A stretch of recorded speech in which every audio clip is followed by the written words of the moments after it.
Madame, Monsieur, bonsoir. Bienvenue dans le 20h de la RTS. Voici les titres de ce journal. Approvisionnement en moutons. Le foirail de Kidira, bien fourni, situé à la frontière malienne. Cette zone carrefour est stratégique en cette période de tabaski. Moment propice pour la brigade régionale d'hygiène de sensibiliser sur les gestes barrières. Pour cette célébration de l'Eid el-Kébir 2024, il n'y aura pas de pénurie de pommes de terre. 900 tonnes seront livrées tous les jours au marché. Annonce faite par l'Agence de régulation des marchés. Son directeur général est Amban chez Swami Agri, le plus grand producteur du pays. Nous restons toujours dans le Nord pour une visite guidée cette fois sur la langue de Barbarie. Guetndar, célèbre quartier saint-lusien, connu pour la pêche artisanale, mais pas que, une terre d'hospitalité selon ses habitants. Reportage à suivre.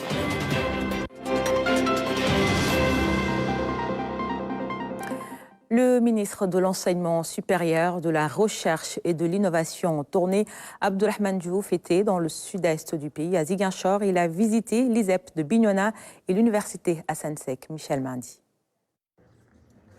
La visite du ministre de l'Enseignement supérieur, de la Recherche et de l'Innovation a démarré dans le centre de Guérina, commune de Niamone.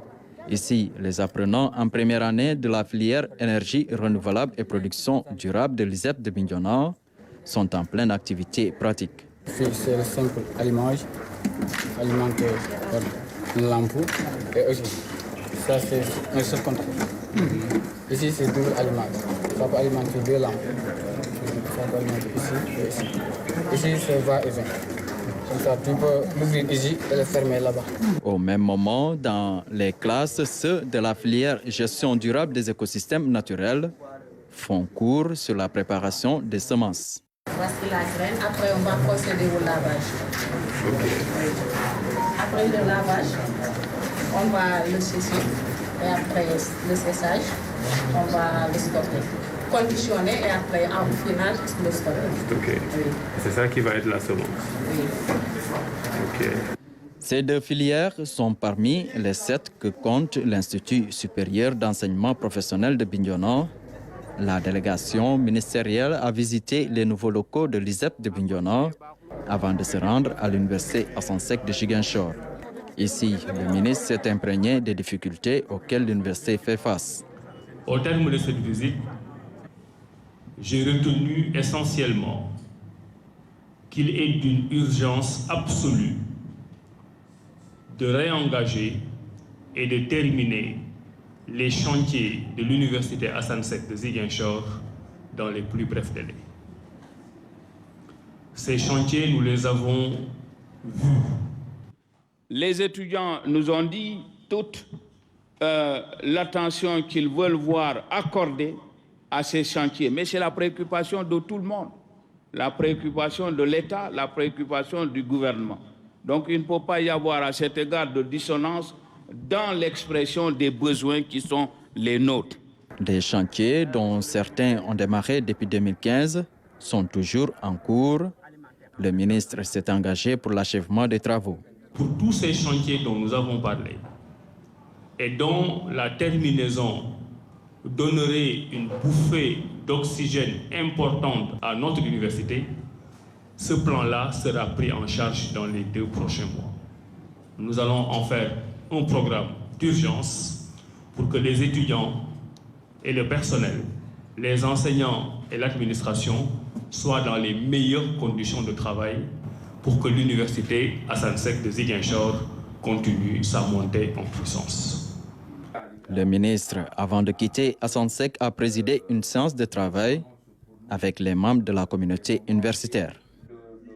L'actualité, c'est aussi le pèlerinage à la Mecque qui a débuté ce week-end. En attendant, les pèlerins terminent leur séjour à Médine la Sainte. Sur place, ils retracent le parcours du prophète Mohammed, paix et salut sur lui, à travers le Koulouziyar. Parmi les sites visités, le mont Uhud, c'est là-bas que se déroulait en l'an 3 de l'islam, la célèbre bataille qui a fait tomber 70 des compagnons du prophète. À Médine, pour la RTS, nous retrouvons Moussaba et Maman Moussagnan.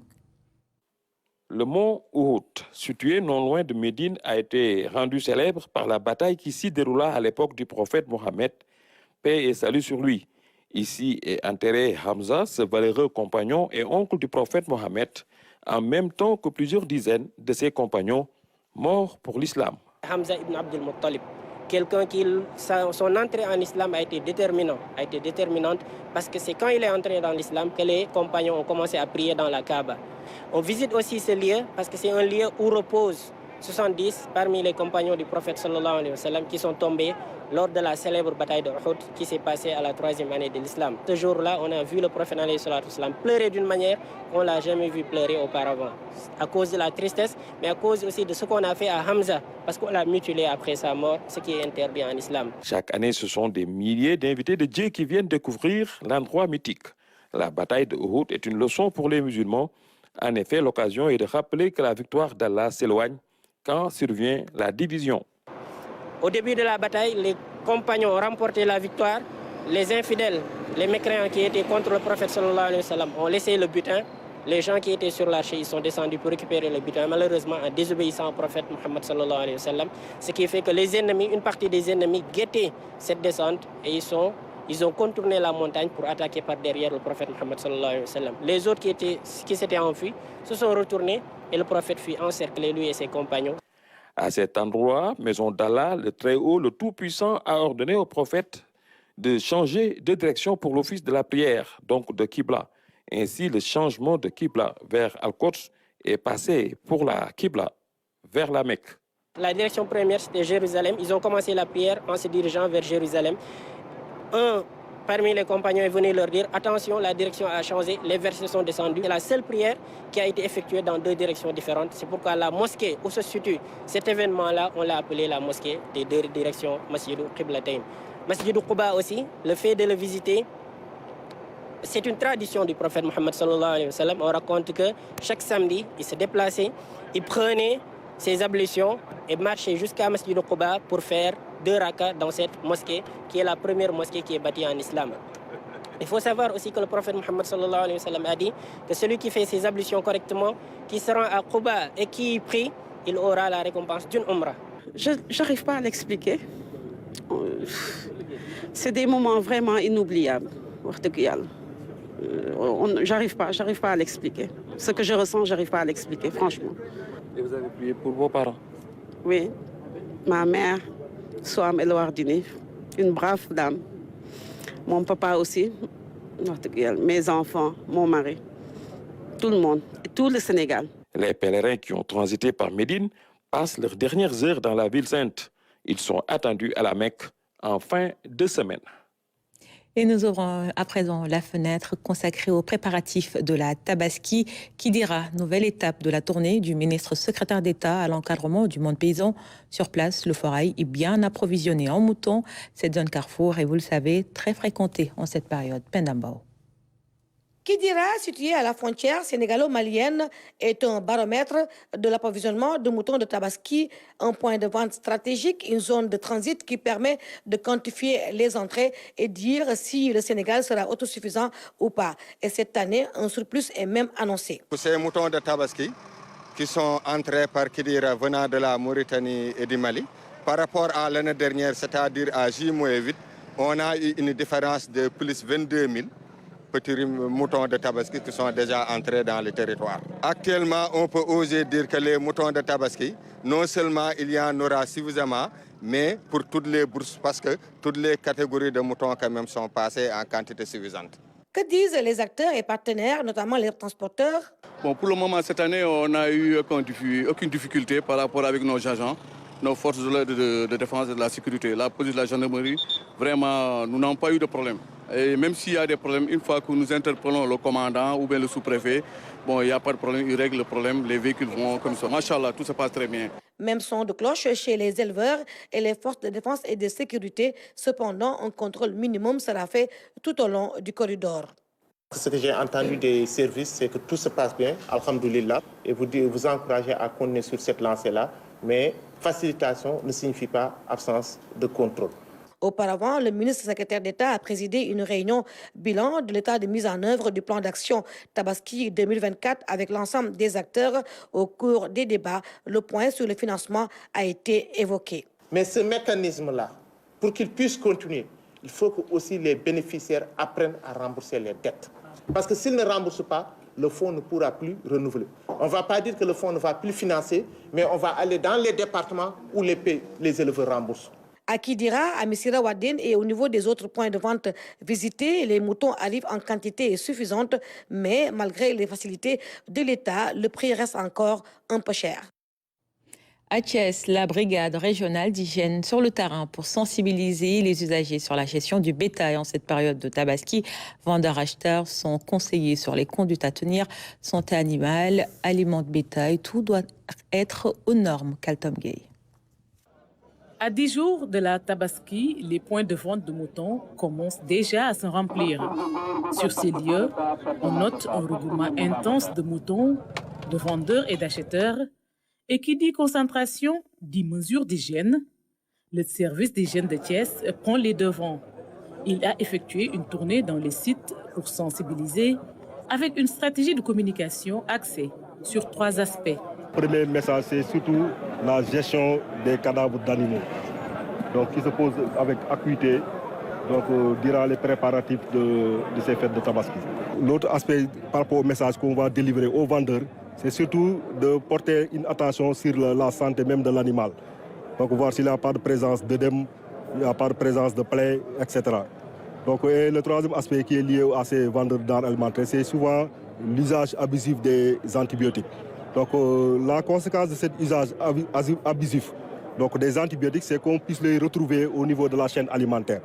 Donc c'est pourquoi aussi on leur demande vraiment de faire très attention à cet usage intempestif d'antibiotiques qui peut vraiment se retrouver au niveau de la viande. Ces soldats de l'hygiène sur le terrain ont échangé avec les usagers. Une attention particulière est portée sur le respect des gestes barrières. C'est vrai que nous avons souvent la poussière qui s'élève dans ces lieux de vente de bétail, mais l'idéal c'est vraiment que les gens puissent se protéger avec des masques. Donc l'autre aspect qui est lié à ces acheteurs, c'est de mettre l'accent aussi sur la santé même des animaux, au même titre que le vendeur de moutons. Et le dernier aspect, c'est surtout lié à ceux qui vendent des denrées alimentaires. C'est vrai que la Tabaski, principalement, il y a le mouton, mais il y a des activités connexes qui gravitent autour de la vente de ces moutons. Donc c'est pourquoi aussi nous faisons une sensibilisation pour ces vendeurs de gargotes, par exemple, de restaurants, pour le respect au moins des gestes élémentaires liés à l'hygiène.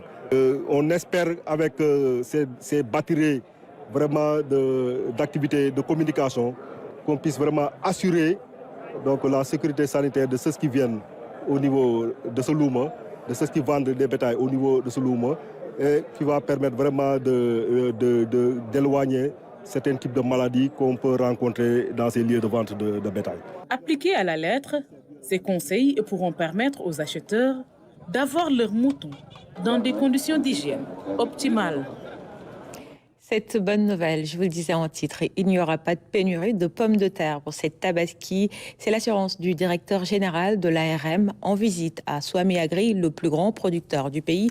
Ansoumana Sané annonce la livraison de plus de 900 tonnes par jour, soit 9 750 francs CFA, le sac de 25 kg. Reportage Amban de Abdouad. Dans ces chambres froides, suffisamment de pommes de terre pour ravitailler le marché sur plusieurs mois. Swami Agri dispose d'un stock de 70 000 tonnes. À l'heure actuelle, il reste le seul opérateur capable de satisfaire la demande. À l'issue de sa visite dans les entrepôts, le directeur général de l'Agence de régulation des marchés rassure quant à la disponibilité de la denrée dans les marchés à quelques jours de la Tabaski. Nous avons vraiment, à travers cette visite, accompagné par l'Association des consommateurs du Sénégal, mais aussi la direction du commerce intérieur et mes collaborateurs, à savoir le directeur de l'exploitation, pour vraiment rassurer les Sénégalais quant à la disponibilité des denrées de première nécessité, notamment de façon particulière la pomme de terre aujourd'hui, ou qui doit accompagner un certain nombre de produits sur le marché pour alimenter les Sénégalais lors de la période de Tabaski. La demande mensuelle en pommes de terre est estimée à 12 000 tonnes, avec un pic pour la période de Tabaski. Pour un ravitaillement correct du marché, une nouvelle organisation logistique est définie. Tous les jours, jusqu'à 30 chargements sont prévus, soit 900 tonnes 30 camions jour aujourd'hui pour 30 tonnes par camion ou 40 tonnes par camion, nous pouvons espérer pratiquement au niveau de chargement journalier de pratiquement 900 tonnes.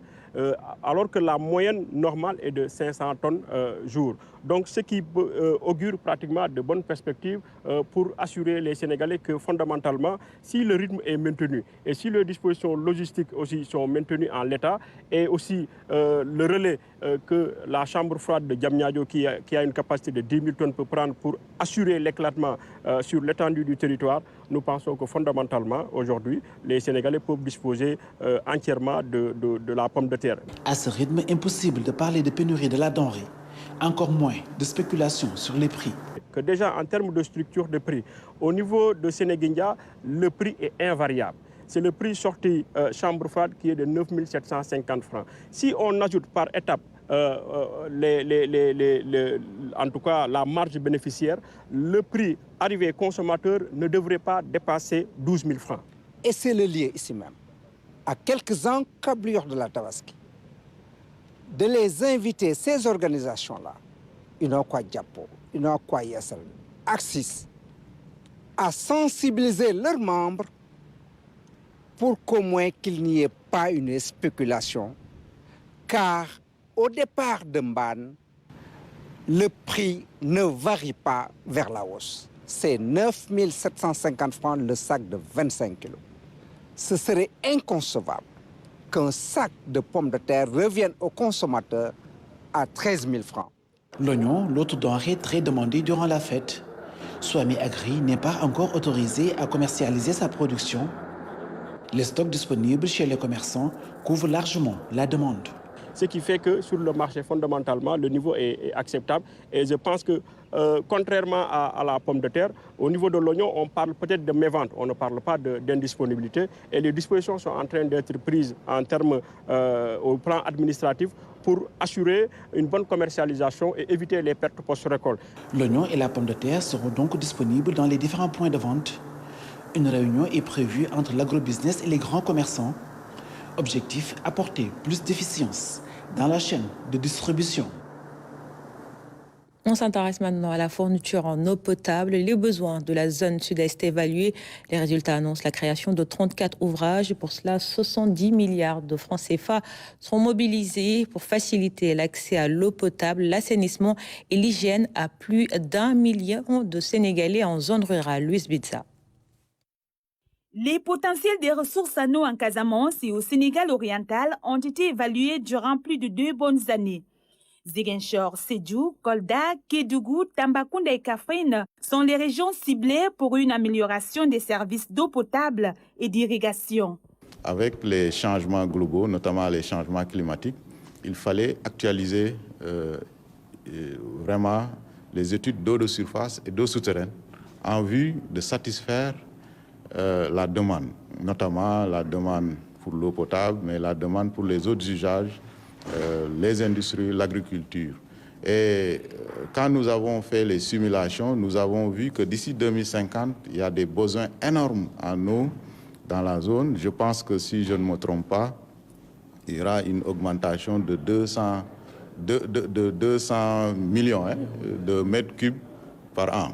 Bien que ces zones enregistrent des records pluviométriques par rapport au reste du pays, les systèmes de production agricoles restent timides. La Banque mondiale a mis le paquet pour résorber le cap. L'objectif principal de ce financement, d'un montant de 130 millions de dollars, soit près de 70 milliards de francs CFA, est d'accroître l'accès à des services améliorés d'eau potable, d'assainissement et d'hygiène dans des zones rurales et urbaines sélectionnées et renforcer la capacité de gestion des ressources en eau. Il va bénéficier globalement à plus d'1 million de personnes qui vont avoir un accès à des services d'eau ou d'assainissement. Le ministère de l'Hydraulique et de l'Assainissement s'est réjoui des résultats restitués. Couchées sur le papier, les recommandations devraient répondre à la demande en eau non satisfaite dans les régions sud et sud-est du pays. Les recommandations vont tourner autour véritablement de tout ce qui est gestion, efficiente par notamment les services techniques, la DGPRE en premier, et tous les parties prenantes du ministère pour pouvoir planifier au mieux et véritablement conformément aux engagements de l'État du Sénégal. La région de la Casamance et du Sénégal oriental sont caractérisées par deux principaux ensembles géologiques. Le bassin sédimentaire sénégalo-mauritanien et le socle précambrien. Les différentes formations géologiques rencontrées influencent fortement la distribution et la qualité des ressources en eau. Nous reparlons de l'élection présidentielle du 24 mars dernier. L'Association sénégalaise du droit constitutionnel dresse un bilan. Elle salue la résilience institutionnelle observée lors du processus. Selon les membres de cette structure, le Sénégal s'est distingué par ses institutions fortes. Toutefois, il préconise le renforcement du Conseil constitutionnel avec l'érection d'une Cour constitutionnelle. Salut Sek. Ils sont des juristes universitaires et autres membres de la société civile intéressés par les questions constitutionnelles à échanger sur le bilan de l'élection présidentielle. Une lecture scientifique du processus électoral est faite par ses participants. L'un des aspects importants, c'est la résilience institutionnelle qu'on a vue. Le Sénégal a été sauvé, on peut le dire, grâce à ces institutions. Donc ce sont les institutions qui ont permis de sauver le pays. Et là, on peut faire un bilan, un diagnostic positif pour voir que si on a des institutions fortes, la démocratie peut survivre. La démocratie, elle est sauvée. Et aujourd'hui, le Conseil constitutionnel, à travers la posture qu'il a eue, nous a permis de voir que des institutions fortes valent mieux que des hommes forts.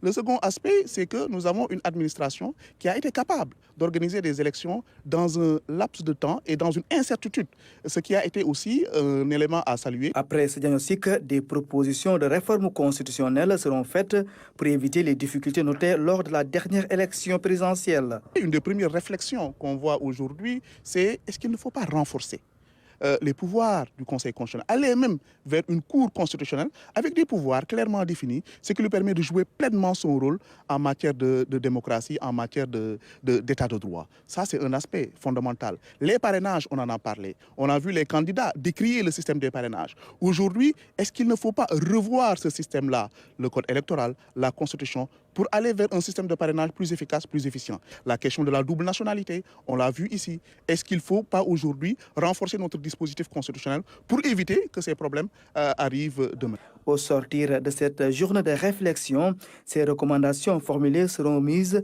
à la disposition du gouvernement.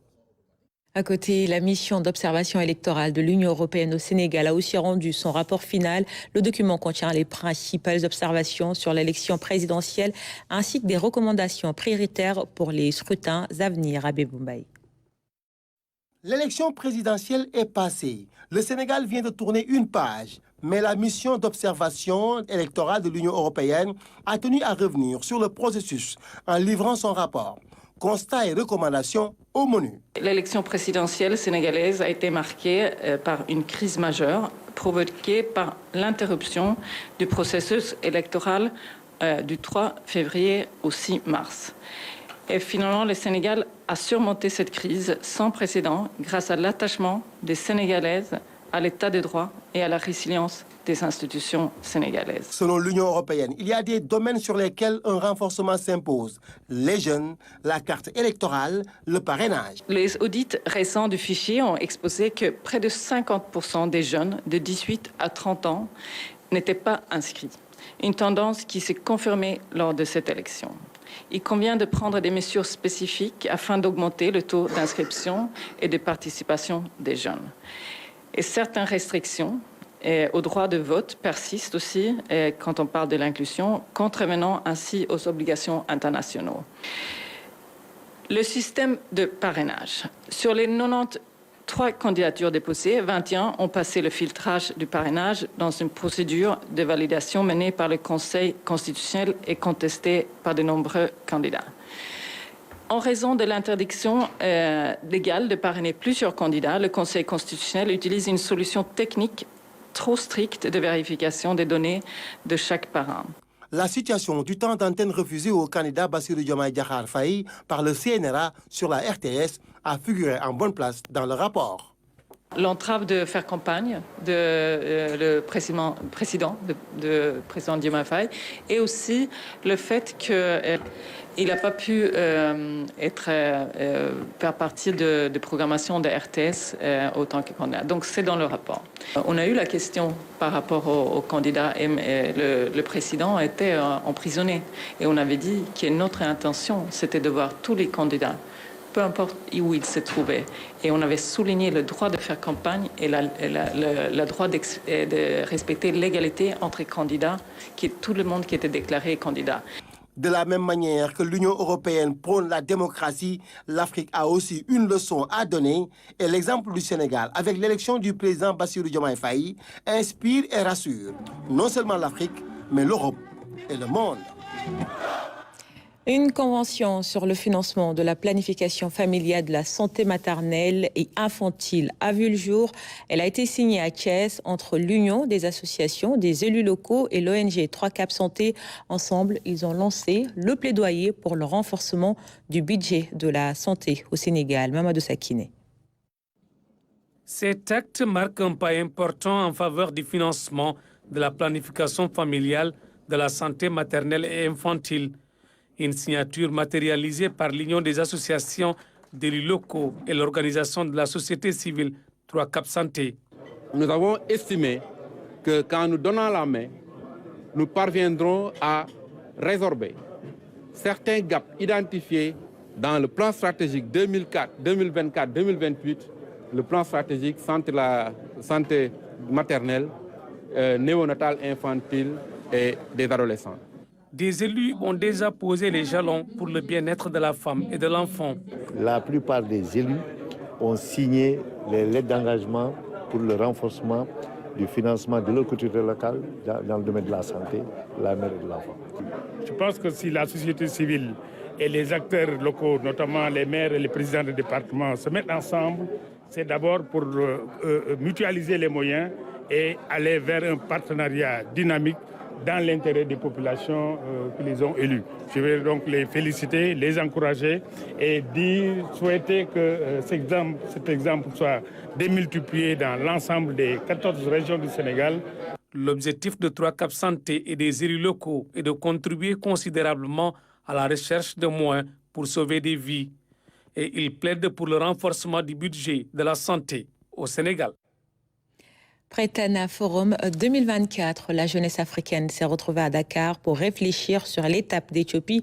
Cette rencontre de 2 jours a contribué à l'implication active des jeunes dans les questions sécuritaires en Afrique. Et de ces consultations sont attendus des plans d'action nationaux sur la paix et la sécurité du continent. Fatou Diouf. Les jeunes sont au cœur de la problématique de la paix et de la démocratie en Afrique.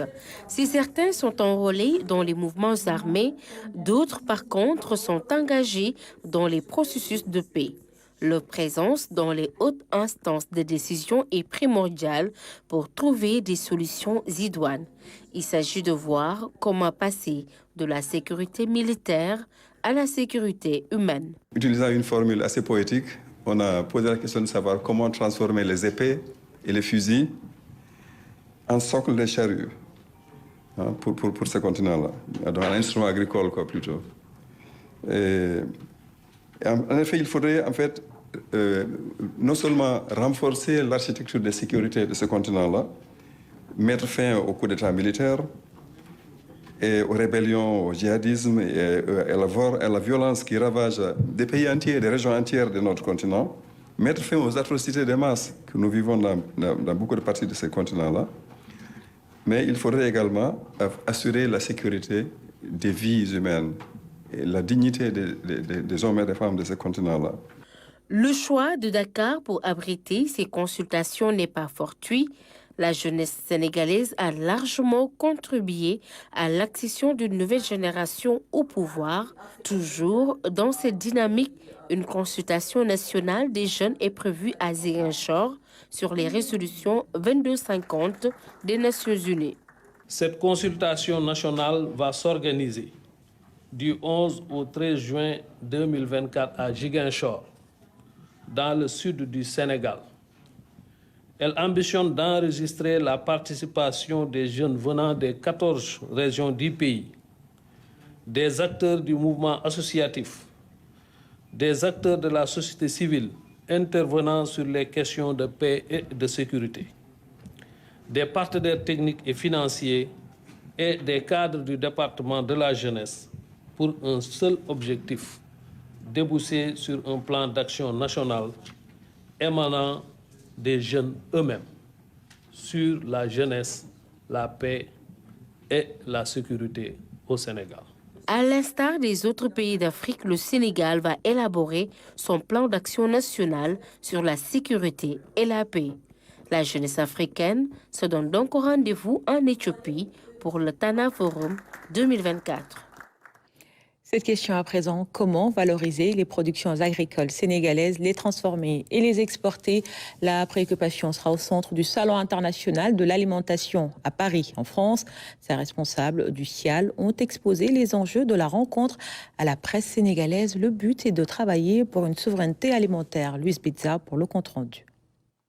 Le Salon international de l'alimentation va accueillir cette année 8000 exposants du monde entier avec 400 000 produits.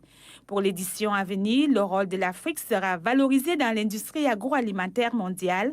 Pour les producteurs locaux, les innovations seront de taille. Ce qu'on sait, c'est qu'il y a des tendances mondiales qui se dégagent, avec toujours plus de recherche de plaisir, mais de plaisir de qualité et de plaisir responsable par rapport à l'environnement, par rapport au social. Donc on est vraiment convaincu qu'à un moment donné, la représentation africaine devra être beaucoup plus forte pour vraiment comprendre ce qui se passe sur le marché mondial. Donc c'est évidemment extrêmement stratégique de pouvoir comprendre quel va être le rôle de l'Afrique dans l'industrie agroalimentaire mondiale. Et c'est pour ça que l'on souhaite donner un rôle plus important à l'Afrique dans le CIAL. L'enjeu tourne autour de la souveraineté alimentaire.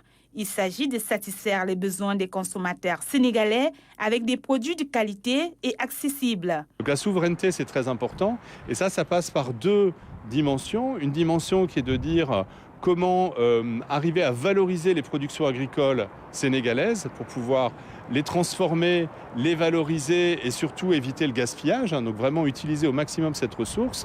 Ensuite, voir comment vous pouvez aussi peut-être exporter cette ressource. Et c'est là l'intérêt d'être aussi au CIAL, c'est de voir comment les exportateurs sénégalais peuvent valoriser leur production. Le CIAL est un salon généraliste qui couvre l'ensemble de la filière agroalimentaire. Participer à cet événement, c'est rencontrer en un seul lieu l'ensemble des producteurs du monde. Une aubaine pour les producteurs locaux de valoriser et de faire connaître les produits du terroir. Le Zimbabwe a célébré la 44e anniversaire de sa fête d'indépendance au Sénégal. Elle a été marquée par le don d'un masque traditionnel au musée de la Renaissance africaine. C'était en présence du vice-ministre de l'Intérieur et du patrimoine culturel du Zimbabwe. Une action qui magnifie la coopération entre nos deux pays. Oumou Kalsoum Sall. Si l'habitude est de recevoir des cadeaux à l'occasion de son anniversaire, le Zimbabwe déroge à cette règle. À la célébration de la fête de son indépendance de cette année, il offre cet objet d'art traditionnel au Sénégal. Senegal and Zimbabwe share a common history of colonialism. Le Sénégal et le Zimbabwe partagent la même histoire coloniale. C'est donc dans l'intérêt des deux pays de consolider le partenariat dans divers domaines de la culture pour préserver notre héritage, fortifier notre indépendance et notre détermination. Une coopération fructueuse qui s'exprime dans divers domaines et les perspectives s'annoncent prometteuses. Cette année, nous comptons accompagner les jeunes dans l'agriculture, les reconnecter à nos terroirs pour relever les défis de la sécurité alimentaire pour le continent. Le gouvernement du Sénégal continuera d'examiner, avec celui de votre pays, les mécanismes de renforcement de l'axe Harare-Dakar, notamment à travers un dialogue politique de haut niveau, ainsi que la formalisation de relations de partenariat à travers l'instauration d'une grande commission mixte de coopération. L'ambassadeur du Zimbabwe au Sénégal a aussi renouvelé les félicitations de son pays au peuple sénégalais pour le bon déroulement de la dernière élection présidentielle. Je vous emmène à présent sur la langue de Barbarie à Guet-Ndar, quartier historique très connu grâce à la pêche artisanale, l'activité principale pratiquée depuis plusieurs décennies, mais aussi une terre d'hospitalité très ancrée dans les valeurs sénégalaises où il fait bon vivre selon ses habitants. Reportage de Abdouad.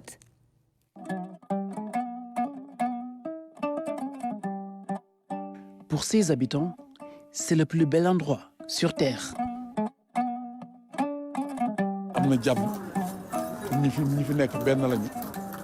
C'est un endroit paisible. Les gens sont solidaires et travailleurs et très ouverts.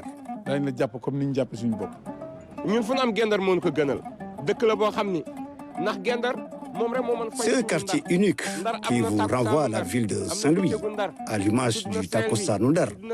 Guet-Ndar est un quartier avec une identité reconnue partout.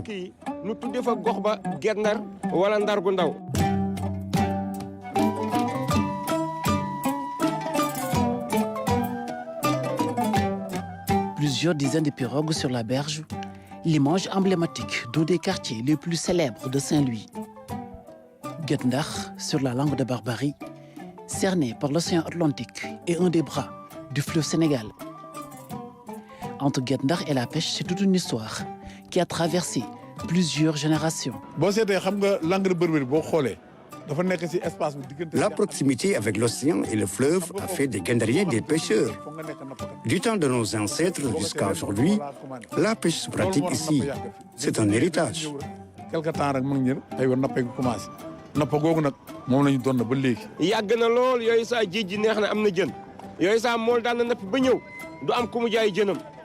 À l'époque, la pêche était prolifique. Les pêcheurs avaient même du mal à écouler leurs poissons.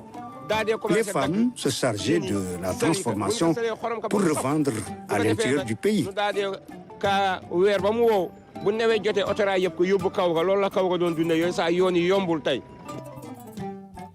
Le milieu naturel offre aux Guet-Ndariens des conditions favorables à la pêche. Tous les jours, des dizaines de pirogues prennent le large à la recherche de poissons. On se bat tous les jours au travail et on rend grâce à Dieu. Nous croyons à la pêche. C'est ce que nous avons hérité de nos parents. Et nous avons la responsabilité de le transmettre à nos enfants.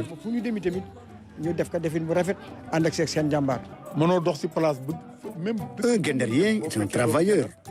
Partout où il va, il garde toujours cette culture de l'effort. Sous cette tente se réunissent les dignitaires du village, principalement d'anciens pêcheurs. Ils ont su inculquer aux jeunes générations un amour du travail bien fait.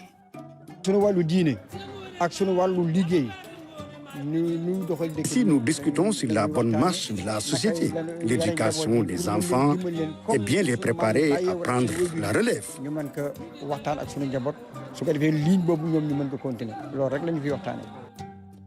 La parole des anciens, un précieux viatique dans cette communauté, où les membres sont tous unis par les liens du sang.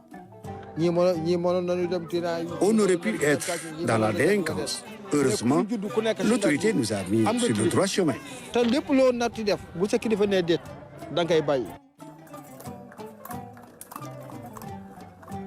Guet-Ndar est aussi connu pour son sens de l'hospitalité, mais également la solidarité qui prévaut entre les habitants. Sous cette tente, impossible de distinguer les riches et les pauvres. On mange tous à notre faim. Si un des membres est en difficulté, nous livrons en aide en toute discrétion. L'apprentissage du Coran est un pilier important de l'éducation des enfants. Dès le bas âge, ils fréquentent les écoles coraniques qui doivent faire d'eux les hommes de demain. L'apprentissage du Coran est incontournable à Saint-Louis et notamment à Guet-Ndar. Nous avons le devoir de poursuivre cette mission. Ici, les enfants doivent maîtriser d'abord le Coran avant de penser à autre chose, comme devenir pêcheur. Si on leur apprend tout, ils n'ont pas besoin d'aller chercher ailleurs.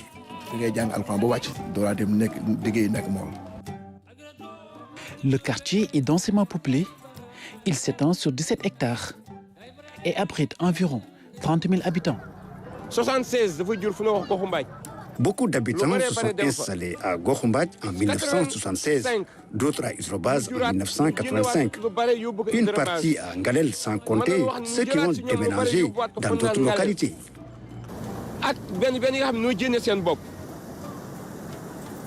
L'érosion côtière a emporté une bonne partie du littoral. Conséquence, plusieurs familles ont été déplacées dans le site de relogement de Djougop. La digue de protection a été salvatrice pour plusieurs habitations. Mais pour combien de temps encore?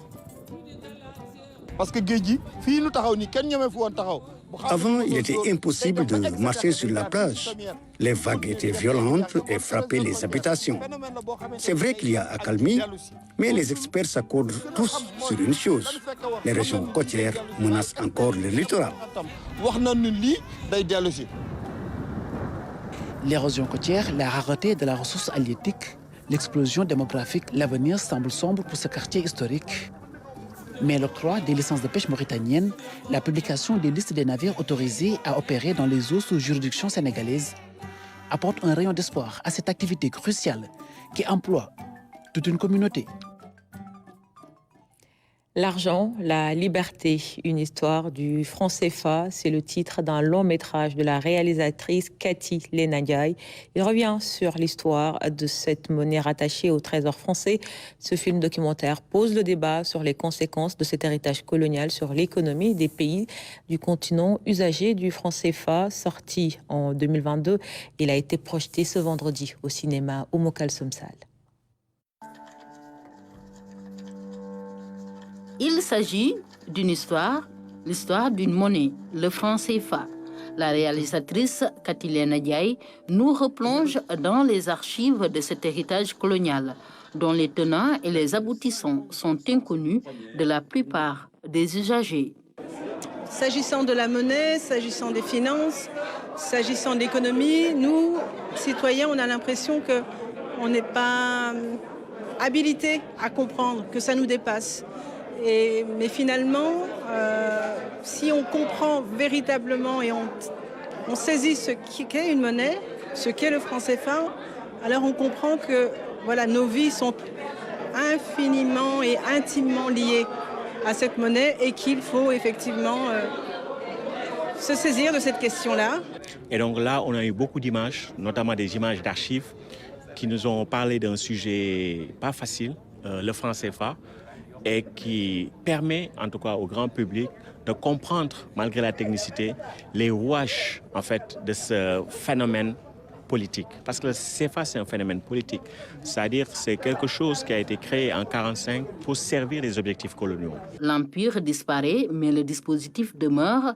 Cette phrase résume le film. Une production d'1h45 qui met à nu les inconvénients du franc CFA sur nos économies. Cette tutelle monétaire semble remettre en cause l'indépendance de 14 pays africains. L'épisode de la dévaluation en 1994 confirme leur impuissance sur une question de souveraineté. En commençant à plonger dans l'histoire, j'ai réalisé que finalement, pas mal de nos maux, difficultés économiques, difficultés politiques, etc., pouvaient peut-être s'expliquer à travers cette histoire du franc CFA, cette monnaie. Un débat très passionnant sur ce sujet d'actualité a suivi la projection du film. Le Sénégal est devenu un pays pétrogazier et il n'y a aucun sens économique pour un pays pétrogazier à fixer sa monnaie à l'euro. Donc le Sénégal, pour moi, devrait battre monnaie, pas pour des raisons nationalistes, parce que c'est de cette manière que le Sénégal pourra se doter de politique industrielle, avoir une autonomie financière. Parce que quelque chose qu'il faut comprendre, c'est que la monnaie, c'est une dette. Et aucun État qui émet sa propre monnaie ne peut manquer de sa propre monnaie. C'est-à-dire la monnaie ne peut pas manquer. Ce qui peut manquer, c'est ce que la monnaie est censée acheter. Des équipements, du travail, de la créativité. Ça peut manquer. Mais du moment que vous dites que vous êtes une nation viable, vous avez des gens capables. Si vous battez monnaie, Vous pouvez mettre à contribution ces gens-là. Si nous avons beaucoup de chômage de sous-emploi, c'est parce que le système monétaire ne joue pas son rôle. L'argent, la liberté, une histoire du franc CFA, sorti en 2022, est le résultat de 7 ans de recherche. En plus des archives, Katilena Ndiaye donne la parole à des acteurs qui, à des positions et contextes différents, ont été témoins de l'évolution de cette monnaie. L'actualité sportive en bref avec les championnats d'Afrique de pétanque qui se déroulent actuellement à Marrakech au Maroc. Le Sénégal joue la finale continentale ce dimanche à 19h contre le vainqueur de la demi-finale Tunisie-Maroc. Pour rappel, les Sénégalais ont battu le Bénin, vice-champion du monde, sur le score de 13-1. C'est ainsi que s'achève cette édition. Merci pour votre fidélité. L'information revient aux environs de 23h. À tout à l'heure.